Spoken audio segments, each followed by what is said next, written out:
ఇప్పుడే నేను మచిలీపట్నం పోర్టుకి వెళ్ళొచ్చాను. పోర్టు చూశాను. సర్ప్రైజ్ ఇన్స్పెక్షన్కి వచ్చాను. దగ్గర దగ్గర 3,669 కోట్ల రూపాయల ఖర్చుతో పీపీ మోడల్లో ఈ ప్రాజెక్టు పూర్తి అవ్వాలి. అక్టోబర్ 2025కే పూర్తి చేయాల్సిన అవసరం ఉంది. కానీ పనులు మాత్రం 26% ఇప్పటికి పూర్తయినాయి. 24% 865 కోట్ల రూపాయలు వర్త్ పనులు పూర్తయినాయి. రేపు ఎల్లుండో డెవలపర్ పిలిపించి గట్టిగా చెప్తాను. చెప్పి ఎట్టి పరిస్థితిలో 25కు పూర్తయ్యేట్టుగా ఈ ప్రాజెక్ట్ని స్పీడప్ చేస్తాం. దీంట్లో కూడా నేను అక్కడ పోయినప్పుడు ఒక నోటు కూడా ఇచ్చారు, చూశాను. గవర్నమెంట్ ల్యాండ్ ఒక 32 ఎకరాలు ఇవ్వాలి. ఒక 6 ఎకరాల 36 సెంట్లు అక్వైర్ చేయాలి. మొత్తం కలిసి ఈ ప్రాజెక్టుకి 38 ఎకరాల 36 సెంట్లు ఇవ్వాలి. అది కూడా కలెక్టర్కి చెప్పాను. ఆ వర్క్ కూడా ఇమ్మీడియట్ కంప్లీట్ చేస్తారు. ఇది అయిన తర్వాత ఇక్కడ మొత్తం స్టార్టింగ్ 4 బర్తలు వస్తాయి. అల్టిమేట్గా మాస్టర్ ప్లాన్లో 16 వరకు వెళ్ళే అవకాశం ఉంటుంది. ఫైనల్ ప్రాజెక్టులో 3,696 ఎకరాలు ల్యాండ్ కూడా కావాలి. ఇప్పుడిప్పుడే స్పీడప్ అవుతుంది.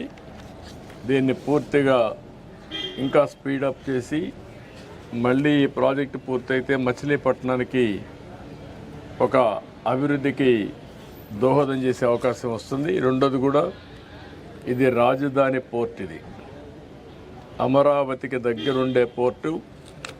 ఒక 45 నిమిషాలు, 1 గంటలో ఇక్కడికి వచ్చే అవకాశం ఉంటుంది. కాబట్టి ఈ పోర్ట్ని అన్ని విధాలు అభివృద్ధి చేసుకుంటే ఈ ప్రాంత ప్రజలకే కాకుండా రాజధానికి కూడా ఎంతో ఉపయోగపడే పరిస్థితి వస్తుంది. దానికి కూడా స్ట్రీమ్ లైన్ చేస్తాం. ఎక్స్టర్నల్ రోడ్స్ కానీ, అదే మరి ఇక్కడ కావాల్సినటువంటి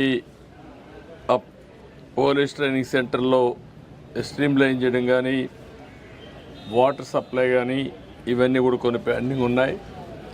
రెండోది ఇసుక కూడా కొరత ఉందని చెప్పారు. అవి కూడా ఇప్పుడు నేను కలెక్టర్ గారికి ఆదేశాలు ఇస్తున్నా. ఈ ప్రాజెక్టుకి ఫాస్ట్ ట్రాక్లో రా మెటీరియల్ కానీ, లేకుంటే వాళ్ళకి కావలసినటువంటి సదుపాయాలు కానీ అన్నీ కూడా పూర్తి చేసి దీన్ని అనుకున్న టైంలో పూర్తి చేయడం ఒక బాధ్యతగా పెట్టుకుంటున్నాం. అది కూడా పూర్తి చేస్తాం.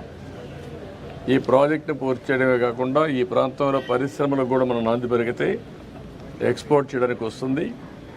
కంటైనర్ పోర్టు కింద దీన్ని అభివృద్ధి చేయగలిగితే నాగ్పూర్ నుంచి కానీ, తెలంగాణ నుంచి అయితే డ్రై పోర్టు కింద దీన్ని ఇంటిగ్రేట్ చేసే అవకాశాలు ఉంటాయి. వేరియస్ ఆపర్చునిటీస్ ఉన్నాయి. మన రాష్ట్రంలో కాకుండా నైబరింగ్ రాష్ట్రంలో ఏవైతే ల్యాండ్ ఉండే రాష్ట్రాలు ఉన్నాయో అవన్నీ కూడా చేసుకుంటాం.